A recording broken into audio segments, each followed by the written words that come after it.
Hello, good morning. Ito nga pala si August, mga ka-9 Wave. Sino nga ba si 9 Wave? Si 9 Wave ay hindi siya binary, hindi siya unilevel, hindi rin siya matrix. Bagong sistema po ito. Mas pinadali, mas may pinasaya, at ang higit sa lahat, napakababa ng entry sa halagang 100 pesos lang. Paano ba gawin si 9 Wave? Ang kailangan mo lang i-share to sa 5 tao na sasali sa'yo.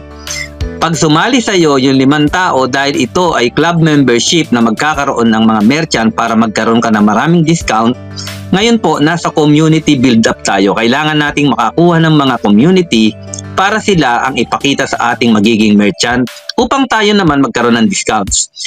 Ang 5 na pa-join mo ay kikita ka ng 10 pesos bawat isa, kaya may 50 pesos ka. Ang tawag sa 5 na pa-join mo ay iyong foundation.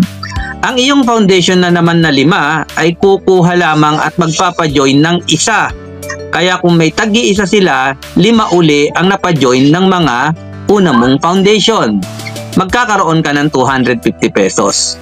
At ang mangyayari, lahat ng napajoin ng tagi-isa, isa lang ang hahanapin. Isa ng isa. Kaya sa first foundation mo, may tagi-isa, may 5 na.